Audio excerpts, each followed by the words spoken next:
Bismillahirrahmanirrahim. Assalamualaikum warahmatullahi wabarakatuh. Video kali ini mengenai pertemuan 13 kita di mata kuliah Sistem Pengendalian Manajemen Bisnis, di mana untuk sistem pengendalian manajemen bisnis yang akan kita bahas di pertemuan 3 ini adalah kompensasi manajemen. Ya, ada kompensasi manajemen. Ini sesuai dengan tema kita yang ada di RPS. Oke, langsung aja saya bahas.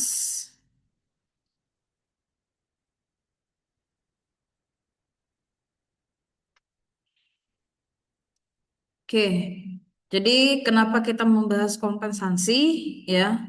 Karena insentif dan kompensasi ini ya alat bagi seorang manajemen ya, di mana memanage perusahaannya atau mengkontrol perusahaannya ya, agar organisasi atau kegiatan usaha tadi bisa sesuai dengan apa yang diinginkan oleh manajer atau si manajemen. Nah, jadi perlu ada kompensasi atau insentif ya untuk memotivasi SDM-SDM yang mengerjakan kegiatan operasional tadi sesuai dengan keinginan atau tujuan organisasi tersebut atau perusahaan tersebut. Jadi, karena untuk kegiatan usaha itu juga dipakai sumber daya dari manusia, salah satu yang bisa memotivasi manusia itu untuk bekerja itu salah satunya adalah insentif, atau mungkin bukan dalam bentuk insentif, bukan dalam bentuk uang, tapi bisa dalam bentuk kompensasi yang lain. Ya, jadi maka penting kita bahas ini karena untuk mengkontrol SDM yang ada di eh, organisasi atau di perusahaan sesuai agar kegiatan tujuan usaha tadi bisa tercapai, maka SDM-nya perlu disuntik dengan motivasi. Nah, motivasi inilah alat salah satu motivasi SDM itu bergerak. Salah satunya alatnya itu adalah insentif atau kompensasi yang lain. Jadi pentingnya insentif ya bukan soal gaji atau di luar dari gaji yang didapatkan, tapi bagaimana SDM yang bekerja di dalam kegiatan organisasi tadi bisa lebih efektif. Jadi SDM ini kan sifatnya bergerak ya, dia tidak seperti benda, mesin, alat. Ya SDM ini punya eh, pribadi, punya keinginan, punya motivasi sendiri ya yang harus bisa dikontrol oleh si manajemen. Nah, bagaimana mengontrol? Mengontrol bukan dalam konteks yang lain ya, mengontrol dalam konteks sumber daya manusia tadi bisa bergerak ya supaya lebih efektif di dalam kegiatan organisasi.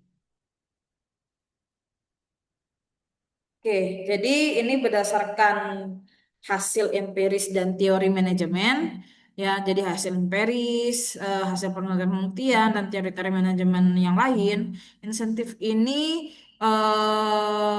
merupakan hal yang tepat, ya, agar produktivitas ya kegiatan usaha itu lebih efektif dan efisien. Ya, contohnya bisa kita lihat kalau dari ini mendukung, insentif ini mendukung di dalam efektif dan efisien manajemen.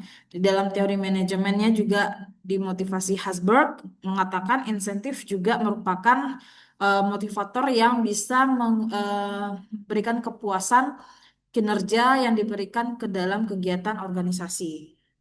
Ya sudah terbukti, ya sudah terbukti secara hasil penelitian dan sesuai juga dengan teori yang disampaikan oleh si Hasberg.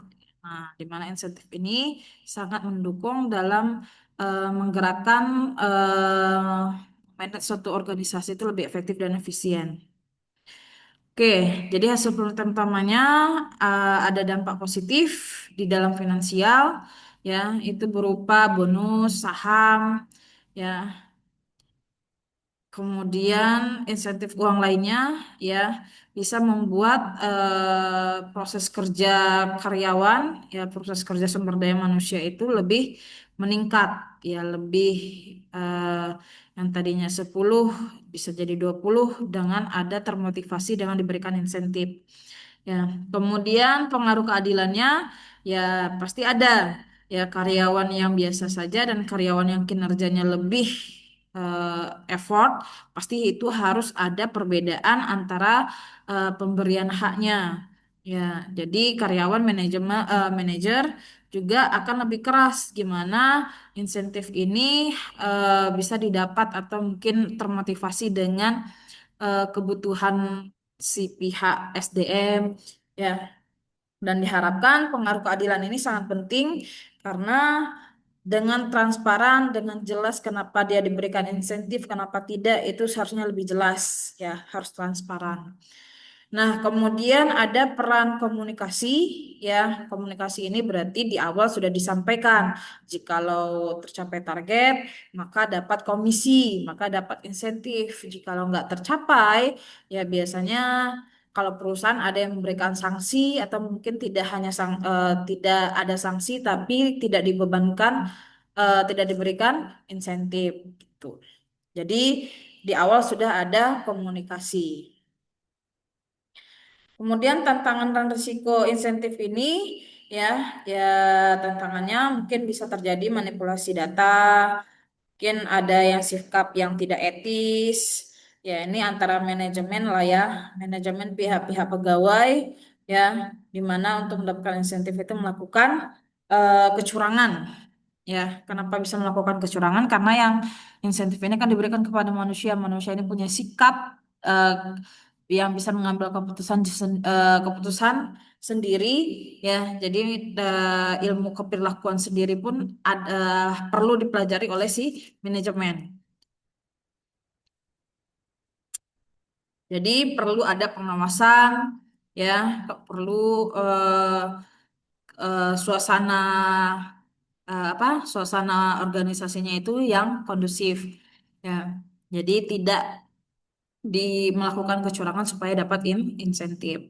Jadi intinya hasil penelitian, insentif sangat efektif untuk meningkatkan efektif efisien suatu organisasi, dengan catatan efektif jikalau insentif itu menerapkan aspek keadilan, kemudian dia transparansi, kemudian relate besar insentif dengan kinerja yang diberikan oleh SDM, kemudian jelas pengukuran yang di insentif ini di luar dari gaji, karena di luar dari gaji berarti ada alat ukur kenapa dia didapatkan insentif, misalnya bagian pemasaran yang menjual sesuai target dan di atas target, maka yang lewat dari atas target per produknya ditambahkan insentif sekian. Jelas alat ukur mendapatkan insentif tadi. Ya, jadi sangat efektif untuk membuat manajemen itu bisa berjalan efektif dan efisien, tercapai tujuan, dengan catatan aspek-aspek ini dilakukan oleh si organisasi atau si manajemen. Oke, itu pengantar. Kita masuk ke karakter. Jadi karakter dari perencanaan insentif atau kompensasi, ya kalau dilihat dari prinsip dasarnya, ya. Jadi karakter insentif eh, ini dari segi manajemen, ya, dari segi manajemen yang akan memberikan insentif kepada SDM, maka dari segi manajemen kalau bisa melihat prinsip dalam memberikan insentif. Prinsip yang pertama itu adalah adil dan seimbang. Ya, manajemen ini emang perlu sikap keadilan, ya, karena pimpinan itu akan eh, berhasil mencapai tujuan suatu kegiatan atau organisasinya jikalau pimpinan itu punya sikap-sikap. Ya, jadi salah satu sikap yang harus dimiliki pimpinan itu adalah adil. Nah, keadilan ini dan seimbang ini maksudnya apa? Ya, dari poin apapun tetap harus adil. Nah, kita masuk karena di poin insentif, maka dalam pemberian insentif pun ini didistribusikan juga harus adil. Ya, jadi cara pendistribusiannya, target yang ditetapkan, pengukuran pemberian insentif itu jelas, ya. Jadi udah jelas dia transparan, ya, transparan, ini dapat, ini tidak, itu transparan. Kemudian karena ini berbau insentif berarti angkanya jelas, ya. Kemudian prosesnya juga jelas. Kemudian harusnya insentif ini diukur dari kinerja, ya, karena organisasi ini SDM bekerja sesuai dengan SOP, ya. Kalau hanya sesuai berarti kan gaji, tapi insentif ini diberikan jikalau kegiatan sehari-hari SDM tadi bisa melewati dari yang ditetapkan, maka akan meningkatkan kinerja. Jadi salah satunya itu adalah untuk memberikan kinerja utama bagi perusahaan itu adalah perusahaan itu bertujuan mendapatkan laba. Supaya labanya meningkat, maka harus ada penjualan yang meningkat. Supaya penjualan meningkat, maka harus bagian pemasaran eh, lebih effort dalam menjual barangnya, ya, karena rata-rata organisasi kalau secara garis besar itu dibagi dua, laba dan non laba. Artinya kalau laba berarti orientednya tujuannya itu adalah memperbesar keuntungan, tapi kalau non laba itu harusnya orientednya tidak, tujuannya tidak hanya mencari laba tapi bagaimana kegiatannya tetap berjalan, ya, dengan tujuan mencerdaskan bangsa, misalnya kalau untuk pendidikan. Tapi ya ini dilema dan nggak dilema, ya pendidikan sekarang pun sudah sebenarnya orientednya itu adalah laba, sehingga eh, organisasi pendidikan pun sekarang sudah ditetapkan dikenakan, saya nggak tahu ya, kayaknya ada dikenakan pajak kalau nggak salah ya. Nah, tapi nanti dicari tahu lagi aja. Nah, intinya ya tujuan perusahaan organisasi yang oriented tujuan utama adalah meningkatkan keuntungan, maka langkah untuk meningkatkan keuntungan adalah menambahkan tingkat penjualan. Untuk menambahkan tingkat penjualan, maka bagian pemasaran harus lebih effort atau lebih em, ya lebih effort untuk menjual produk barang organisasi tersebut. Nah, jadi harus ada dampak ke kinerja. Kinerja ini dilihat ketika apa tujuan dari organisasi tadi. Jikalau tujuan ini tercapai, maka itu diindikasikan kinerjanya apa supaya tujuannya tercapai. Begitu juga kepuasan pelanggan, ya. Pelanggan puas berarti pelanggan akan tetap membeli produk yang dijual oleh si organisasi dan lain-lain. Jadi harus jelas ya untuk mengukur kinerja ini, balik tujuan usaha itu apa, bagaimana cara mencapai tujuan tadi, pihak apa yang berkaitan, SDM apa yang mengurus, ya, motivasi SDM tersebut agar target dari tujuan organisasi tadi tercapai. Ya, kalau bisa di atas target, maka diukurlah insentif. Oke, kemudian konsistensi dan kontinuitas. Ya, maksudnya konsistensi ini berarti konsisten. Ya, jangan bulan ini diberikan insentif untuk yang bisa menjual produk lebih dari 200. Tahu-tahu bulan depan ada yang menjual lebih dari 200 tapi tidak diberikan lagi insentif. Nah, sehingga ini sebenarnya berdampak juga bagi SDM. Wah, nggak jelas juga ya. Nggak jelasnya ibaratnya nggak transparan ya. Mungkin pilih kasih atau gimana. Sehingga itu akan berdampak pada perilaku SDM untuk tidak effort lagi dalam memberikan kinerjanya agar tercapai tujuan tadi. Jadi harus konsisten, kemudian berkelanjutan. Ya jangan hanya 1 bulan aja. Makanya insentif ini aturannya juga harus dipikirkan jangka panjang oleh si manajemen. Ya jangan hanya membangun motivasi hanya untuk 1 bulan gitu maksudnya ya.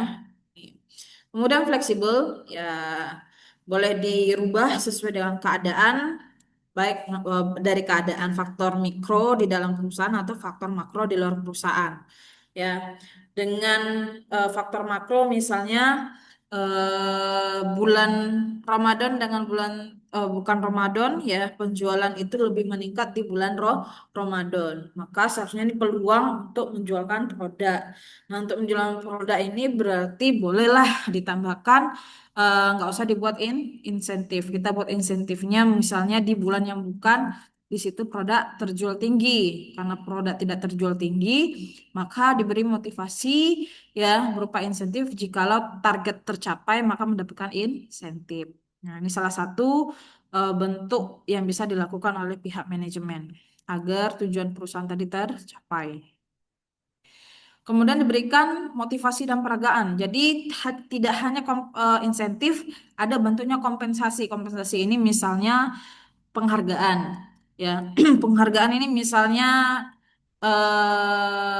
karyawan terrajin atau karyawan terdisiplin atau karyawan yang tidak pernah izin. Nah, jadi ada memicu perilaku semakin diberikan penghargaan walaupun tidak berupa insentif atau berupa barang yang lain, tapi dipanggil dan diberi penghargaan itu juga memberikan motivasi bagi SDM untuk bisa seperti demikian. Jadi kinerja supaya kinerja ini tidak hanya mencapai laba, mungkin mencapai tujuan departemen masing-masing beda-beda ya. Jadi bisa diatur per ketentuan tujuannya masing-masing di dalam kegiatan usaha. Oke, bagaimana merencanakan? Nah, ini kita dari segi pihak si manajemen ya. Lihat dari segi pihak manajemen bukan SDM. Ya, langkahnya tentukan eh, tujuan yang ingin dicapai itu apa. Oh, tujuannya meningkatkan laba. Oh, tujuannya untuk mengurangi biaya. Mengurangi biaya berarti harus dimotivasi di bagian mana? Oh, tujuannya untuk inovasi perusahaan ditingkatkan. Kemudian apa indikatornya? Harus dijelas. Oh, indikator untuk meningkatkan penjualan adalah produk itu terjual lebih banyak. Oke, kalau terjual lebih banyak, target tercapai target atau tidak tercapai target, atau misalnya lewat dari target, tambahannya berapa satu produknya, jelas ukurannya.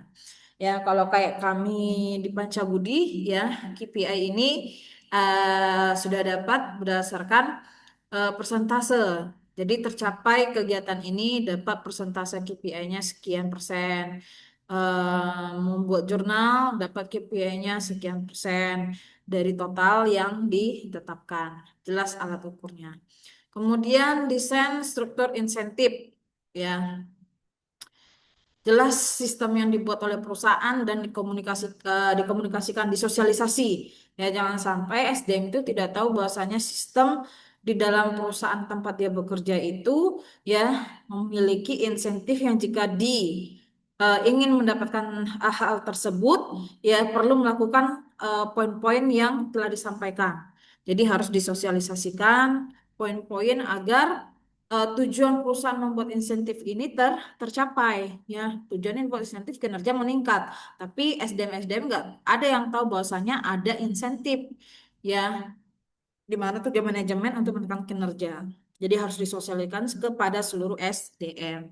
Setelah disosialisasikan, dievaluasi dan penyesuaian. Penyesuaian ini bagaimana? Ya kan namanya dibuat berarti pasti ada halangan, hambatan, atau mungkin ketidakcocokan. Ya maka perlu disesuaikan lagi. Oh ini kayaknya diganti nih poinnya. Bagian alat ukurnya diganti ya perlu dievaluasi dan disesuaikan. Jadi tidak monoton ya manajemen untuk menentukan insentif bisa bersifat fleksibel. Oke, nah contoh-contoh insentif tadi yang disebutkan insentif yang secara jelas itu adalah gaji pokok ya. Telat datang potong gaji atau misalnya cuti dipotong 50% gaji ya 50% dalam satu hari ya. Gaji yang dalam satu hari karena gaji pokok ini bisa dihitung per bulan bulanannya udah monoton satu bulan tapi ketika tidak hadir maka dipotong. Jadi karena ada peraturan gaji dipotong ya karyawan akan berpikir dua kali untuk cuti atau tidak masuk. Kemudian bentuk lain itu adalah bonus. Ya, ini berdasarkan target yang disampaikan. Jikalau tercapai, mendapatkannya berapa? Jelas. Ya. Kemudian opsi saham ini kalau udah besar, ya perusahaan-perusahaan besar itu bentuknya itu bukan memberikan uang, tapi juga memberikan saham. Oh, diberikan saham kepemilikan perusahaan ini 1% atau 0,5%, ya, agar tujuannya itu adalah si SDM merasa memiliki perusahaan tersebut dan bekerja lebih maksimal, ya, karena dia memiliki modal juga di dalam perusahaan tersebut. Modal itu lagi dibilang saham. Komisi, ya, untuk komisi di sini bisa diberikan untuk penjualan, ya, bagian orang pemasaran, penjualan, ya, tercapai target atau lewat dari target ada komisi, ya, istilah aja namanya komisi, sama juga berbentuk uang. Ada juga insentif yang bukan berbentuk finansial, bukan bentuk uang. Nah, ini yang tadi saya sampaikan, ada penghargaan, ya, sertifikat, ya, di mana disampaikan di seluruh depan karyawan, sehingga dengan dia didapatkan penghargaan sebenarnya itu memotivasi yang lain dan menambah kinerja lagi bagi yang mendapatkan penghargaan. Kemudian mungkin dibuat bisa bulanan, jadi termotivasi untuk bulan berikutnya, SDM-SDM yang lain juga ingin seperti itu. Kemudian diberikan pelatihan, ya, ibaratnya karyawan yang kinerjanya bagus di diberikan diberikan dana pendidikan lanjut. Nah, itu misalnya lanjut S2, ya. Kemudian lingkungan kerja yang nyaman, ya. Jadi diberikan ruangan baru atau ditambahkan barang agar lebih maksimal kerjanya, ya, itu contoh. Kemudian atau diberikan pengaturan kerja untuk meningkatkan keseimbangan kerja hidup, ya, diberikan waktu liburan, ya, ini di Korea nih pernah saya baca, lihat video, ya, insentifnya itu berupa holiday. Oke, kemudian tujuan pemberian insentif, ya, tujuannya motivasi yang berupa bentuk intrinsik dan ekstrinsik dari dalam maupun dari luar. Dari dalam berarti menambah motivasi bagi yang mendapatkan, dan motivasi ekstrinsik berarti bagi yang melihat SDM-SDM yang mendapatkan insentif, maka memotivasi yang lain juga. Kemudian memperbaiki kinerja, ya, kinerja yang udah dapat insentif lebih baik lagi, yang belum berarti termotivasi pengen juga seperti itu. Kemudian ini juga mengurangi stres, ya, namanya dapat insentif, diberikan sesuatu itu adalah apalagi secara gratis kita bilang, ya, pasti semua pada mau, ya. Kemudian menambahkan rasa kepemilikan, ya, loyal terhadap tempat bekerjanya SDM ini bekerja. Apakah ada resiko? Ada. Insentif ini ada resiko. Tadi mungkin berdampak bagi perusahaan menambahkan kinerja. Ya, kalau SDM bekerja lebih effort, lebih loyal, maka kegiatan operasional organisasi bagus, lebih bagus berarti tercapai, diharapkan bisa mencapai tujuan dari organisasi tadi. Nah, apakah insentif juga ada risiko? Ada. Ya, risikonya apa? Ini menurunkan moral. Ini dari segi hasil penelitian, ya, insentif ini bisa di bagian keperilakuan itu bisa menurunkan moral. Kenapa moral? Ya, karena kalau tidak adil, ya, nah, tidak dikelola dengan baik. Maka tadi di atas saya sampaikan aspek yang penting di dalam insentif itu harus dijalankan, keadilan, kemudian transparan, jelas alat ukurnya, ya, itu harus ada aspek tersebut. Kalau nggak diterapkan aspek tadi, ya, bisa aja malah jadi resiko. Ya, karyawan yang merasa SDM merasa tidak adil, ya, justru mungkin nggak adil juga diberikan, ya, mungkin bisa ganti terus karyawannya. Kenapa ganti? Ya, karena tidak adil. Ya, kenapa tidak adil? Ya, mungkin prinsip dasarnya manusia, ya, harus memiliki keadilan, menerima keadilan. Ketika tidak adil, ya, bergejolaklah jiwanya untuk berontak, ya. Kayak kalau berontak misalnya kayak di pabrik-pabrik ada yang demo, ya kan, merasa diberikan ketidakadilan sehingga berontak, Ya, karena resikonya bagi siapa? Ya bagi si manajemen, bagi si organisasi. Ya, karena tujuannya tadi ingin meningkatkan kinerja, tapi aspek tadi tidak diterapkan, ya akhirnya malah bumerang. Oke, adapun pembahasan insentif untuk manajer, di mana manajer ini berarti pimpinan masing-masing unit, ya supervisi atau manajer. Nah, bentuknya bisa berbeda dari yang lain. Ya, kalau karyawan SDM tingkat level low, tadi low, middle, top, ya tadi itu middle low, ya. Nah, kalau middle middle atau top itu bentuk insentifnya bisa berbeda-beda, ya. Nah, kalau dari segi pendekatan khusus itu bisa dilihat dari pendapatan, ya. Jadi yang mencapai ini adalah bawahannya si manajer, tapi berdampak pada si manajer. Jadi manajer lah yang mengelola bagaimana bawahannya itu, low SDM itu bisa bekerja agar tercapai apa yang menjadi target si manajer masing-masing. Entah manajer pemasaran, manajer keuangan, manajer produksi, ya masing-masing beda tujuan yang ingin dicapai. Ya, kemudian bisa berbentuk ya pendekatannya pada hasil kinerja unit. Ya, kinerja unit berarti tidak hasil kinerja pribadi. Kalau tadi yang saya bahas itu individu. Nah, kalau ini pembahasannya untuk satu unit. Makanya tercapai suatu target yang tujuannya untuk satu unit tadi, ya produksi targetnya misalnya bisa memproduksi yang biasanya harian itu dapat 100 unit. Rupanya targetnya karena ingin menambah penjualan, ya target produksi 105 unit misalnya atau nambah 10%. Ya, itu harus tercapai. Maka yang dilihat itu adalah hasil kinerja unit. Kemudian ada pemberian penghargaan, ya jikalau memiliki strategi-strategi baru dari si manajer.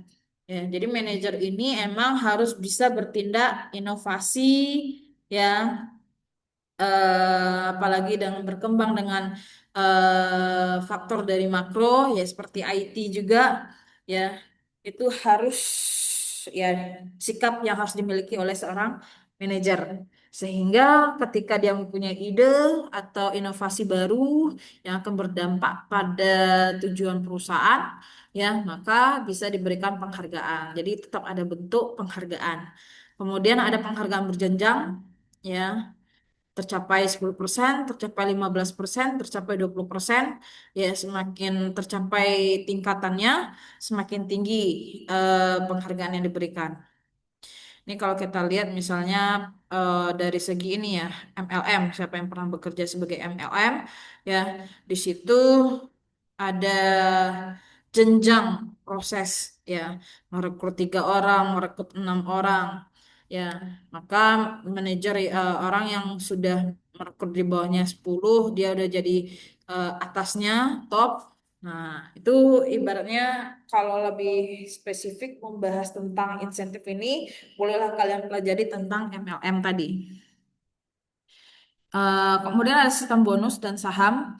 Ya, gimana nggak senang kalau diberikan saham.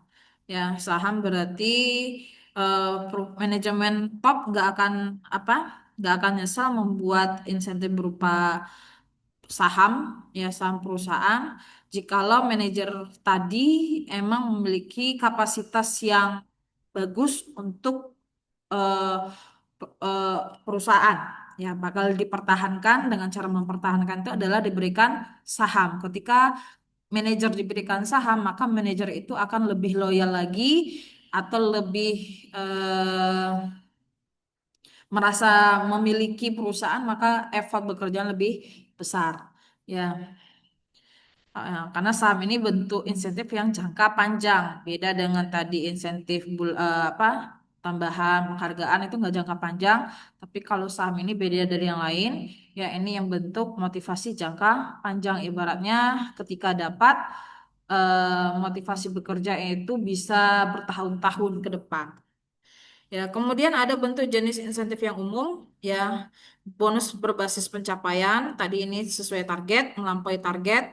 ya target sekian, ketika melampaui target maka mendapatkan bonus. Kemudian opsi saham, ini tadi yang dibahas juga, ya komitmen jangka panjang, ya karena saham ini ketika insentif itu akan diambil jikalau si pemilik saham itu menjual.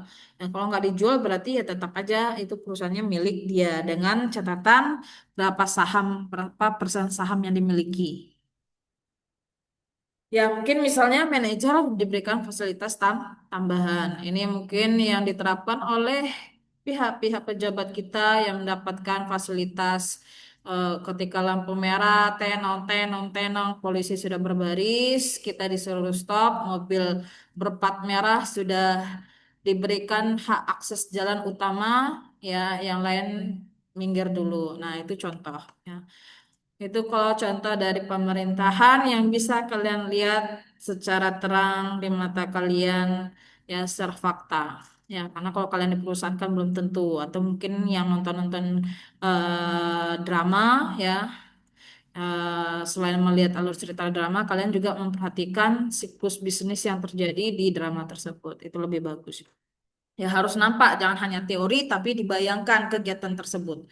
Kemudian fasilitas kesehatan, ya fasilitas kesehatan ya misalnya manajer ini dengan manajer karyawan middle sama low itu vaskes eh, golongannya beda ya. Nah itu misalnya atau diberikan vaskes bisa check up gratis tiap bulan di rumah sakit ini misalnya. Ya itu tergantung perusahaan. Jadi mengapa penting? Ya, karena penggerak dari SDM low tadi, karena kalau kita lihat ya secara piramid, ya paling atas itu top, tengah middle manager, top itu pimpinan, tengah itu middle manager-manager, bawah itu berarti karyawan, penggerak dari kegiatan. Manajer bagaimana menggerakkan yang di bawah, top bagaimana manajer bisa menjalankan tujuan masing-masing unit ya. Jadi perusahaan harus bisa bijak, adil dalam memberikan insentif dan aspek-aspek tadi bisa diterapkan. Karena tujuannya kita membahas manajemen ya, baik individu maupun organisasi ketika memiliki kegiatan, ya diharapkan kegiatan itu bisa di-manage dengan baik. Kenapa manage dengan baik? Agar berjalan kegiatan itu lebih efektif dan efisien. Ini yang di awal saya sampaikan. Poin utamanya adalah efektif dan efisien. Oke, untuk pengendalian manajemen ini bisa kita terapkan teori yang sudah dulu dan dipakai sampai sekarang. Nama teorinya adalah teori agensi. Mungkin beberapa kalian sudah pernah mendengar. Ya, agensi ini berarti ada dua pihak di dalam satu tempat, di mana dua pihak ini memiliki kepentingan yang berbeda-beda. Nah, jadi ini ada dua pihak. Pihaknya itu pemilik ya sebagai top dan middle sebagai agent. Ya, pemilik ini kalau kita ambil di perusahaan namanya pemegang saham atau investor yang ada di dalam perusahaan tersebut, kemudian manajemen yang dalam pengelola perusahaan tersebut memiliki kepentingan yang berbeda-beda. Kalau manajemen berharap perusahaan itu berjalan mencapai jangka panjang, ya. Nah, jadi konflik kepentingannya apa? Ya, ini tadi kalau di manajemen informasi tentang keadaan perusahaan itu tahu lengkap jelas karena dia yang mengelola ya.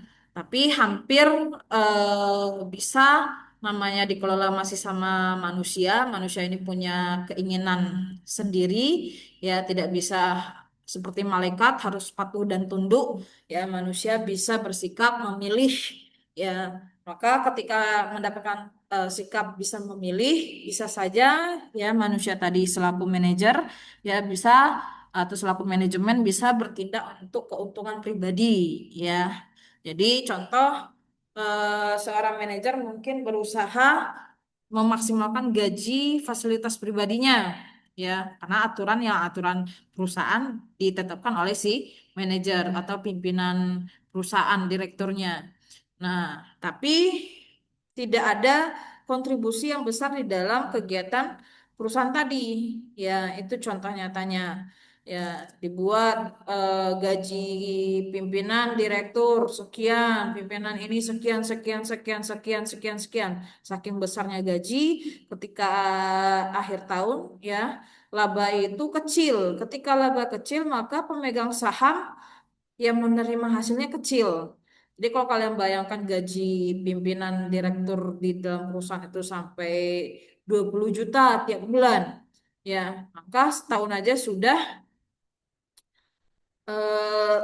setahun berarti 12, berarti 240 juta yang didapatkan oleh si manajemen. Tapi manajemen ini kan hanya mengelola. Sumber dana dari mengelola ini adalah pemegang saham. Pemegang saham sudah memberikan dana pribadinya masuk ke dalam perusahaan itu misalnya sampai 1 M. Tapi yang dia dapatkan ketika tiap tahun itu adalah eh, keuntungannya, laba itu kan kecil tiap tahun, ya, karena beban gaji tadi udah besar. Laba kecil itu yang diberikan kepada si pemilik pemilik dana, ya, sumber dana perusahaan itu berjalan. Nah, ini yang menjadi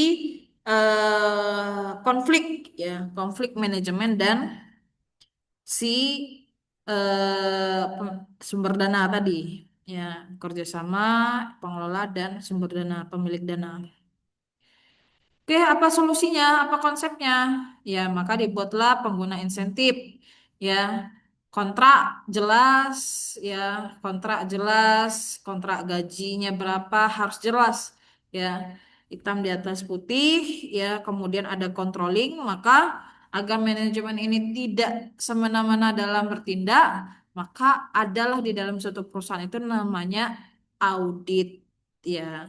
Nah, audit ini sangat penting karena audit ini kalau bisa bukan dibayar oleh si pihak manajemen, tapi audit ini harusnya dari segi si pihak pemilik dana, ya, cari tahu apakah terjadi kesalahan atau kecurangan baik sengaja maupun tidak sengaja di dalam manajemen perusahaan. Ya, nah, diharapkan ya si auditor, ya, si audit tadi bidang dalam mengaudit dia tidak ada hubungan yang memiliki sikap etika aja, kode etik. Ya, tidak ada hubungan si auditor dengan si agen, sikap independen. Ya, ketika kode etik tadi dijalankan sebenarnya ya hasil audit pasti lebih memuaskan. Ya, tapi kita nggak ada yang tahu keadaan, ya. Ada juga auditor itu bekerja sama dengan agen, menutupi kesalahan agen. Ya, sehingga yang dirugikan kebanyakan di sini adalah si sumber dana. Sumber dana ini siapa? Pemegang saham. Oke, maka perlu ada kontrol yang baik, ya. Insentif jangka panjang, ya, insentif jangka panjang ini berupa saham tadi, ya. Jadi untuk menghindari kecurangan keperilakuan yang dilakukan oleh si tadi, manajer tadi, maka bisa diberikan juga dalam bentuk saham. Ya, kalau dia diberikan dalam bentuk saham, dia tidak merasa dirugikan. Ya, gaji kecil, tapi untuk apa mengelola perusahaan? Ya, maka diberikan juga saham sehingga manajer tadi juga akan berusaha bagaimana memaksimalkan laba. Kenapa? Karena ketika perusahaan berlaba lebih besar dari yang sebelumnya, maka manajer juga akan menikmati keuntungan yang telah dia kelola, ya. Jadi gaji juga nggak boleh besar, tapi harus ibaratnya kalau bisa win to win, ya. Jangan satu win, satu loss, ya. Satu dirugikan, satu diuntungkan. Oke. Moral hazard ini adalah sikap keperilakuan yang ada di dalam manusia, di dalam diri manusia, ya, sikap melakukan kecurangan, kesalahan di dalam diri manusia. Ini kalau dipelajari ini ada studi kasus tentang moral hazard, boleh kalian pelajari. Tapi ini kan jatuhnya ke keperilakuan, harus sangkut pautkan dengan controlling management.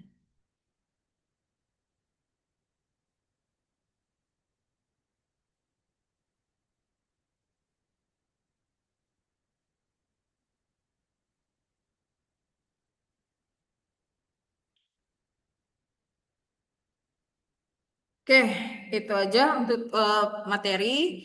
Untuk tugas di sini nanti ada dua tugas. Tugas yang pertama ini terkait pertanyaan. Ya, kalian diharapkan bisa menjawab pertanyaan-pertanyaan berikut dengan catatan instruksinya adalah jawab pertanyaan berikut ini dengan secara detail, ya, kemudian berikan sikap kritis kalian di dalam pertanyaan tersebut. Kemudian tambahkan juga pemahaman kalian, jangan hanya kopas dari jawaban dari Google, ya, tapi bisa tambahkan dengan kata-kata kalian sesuai pemahaman kalian, ya, mengaitkan antara teori-teori tadi dengan praktek nyata, ya. Nah, tanggalnya nanti kita sepakati aja sebelum UAS. Ini pertanyaannya, ya. Seberapa penting hasil penelitian terkait insentif dan kompensasi di organisasi? Yang diminta jawaban ini adalah A, B, C. Ini ada. Ya, boleh dicari jawabannya. Jangan hanya searching jawab pertanyaan, kemudian keluar jawaban, kemudian dikopas. Saya harap dibaca, dipahami, dipelajari, dirangkai kata-katanya dengan pemahaman kalian dari tidak hanya sumber satu referensi, tapi bisa berbagai referensi. Ya, ini pertanyaannya. Ya, ini diketik. Ya, untungnya bukan ditulis, diketik. Pakai bahasa yang formal. Ya, bahasa non formal juga boleh karena pemahaman ya. Tapi jelas dalam memberikan pembahasannya. Kemudian maksimal, minimal, ini bukan maksimal ya, minimal 500 kata untuk per poinnya. Ya, per nomor. Kemudian sumber kalian menjawab itu dapatnya dari mana? Ya, diarahkan kalau bisa sumbernya dari buku atau jurnal, bukan Google, bukan ChatGPT, ya, atau AI. Kemudian eh, penilaian berdasarkan seberapa dalam kalian membahas, mengkaji jawaban-jawaban tadi, ya. Kemudian bisa mengkaitkan antara teori yang kalian temukan dengan praktek kasus fakta yang terjadi di lapangan. Ya, kemudian dinilai juga bagaimana penulisan kalian dalam menyusun laporan. Itu tugas pertama. Tugas yang kedua, review artikel. Yang diminta adalah cari satu artikel di mana artikel itu ada membahas tentang membahas pentingnya insentif, atau membahas tentang perencanaan insentif, atau membahas insentif karyawan atau manajer, dan cari artikel teori agensi dalam penerapan sistem insentif. Ini pilih salah satu, ya. Kemudian yang setelah pilih salah satu tema, cari satu artikel, ya. Ya, bisa dari mana aja, Google Scholar, portal universitas, ya, repository juga boleh, atau database di luar Google Scholar juga boleh. Nah, ini tujuannya. Oke, petunjuk pelaksanaan, ya, pilih satu artikel, ya, ini tadi, ya, yang diminta dari review tadi itu adalah tujuan penelitiannya apa, metodenya apa, temuan apa, implikasi praktik di dalam akademiknya apa. Rangkum, kemudian rangkuman tadi disampaikan dalam bentuk poin-poin berikut. Ada latar belakang, keaslian referensi, ya, buat analisis kritis, kemudian terus kesimpulan. Nah, panjaran to review ini maksimal 800 kata. Jadi nggak perlu panjang-panjang kali, ya, karena dia hasil review. Nah, oke. Ini poin-poinnya. Kemudian untuk penguploadan kita gunakan GCR. Ini contoh, tapi ini nggak detail ya, karena ini saya ngambil ringkas, ya. Jadi contoh reviewnya kalau bisa dibuat seperti ini. Oke, itu aja untuk materi kita di pertemuan 13 dengan tema kompensasi manajemen. Saya harap kalian pelajari lebih dalam dari referensi yang lain, kemudian dikerjakan dua tugas tadi yang disampaikan. Saya tutup. Wassalamualaikum warahmatullahi wabarakatuh.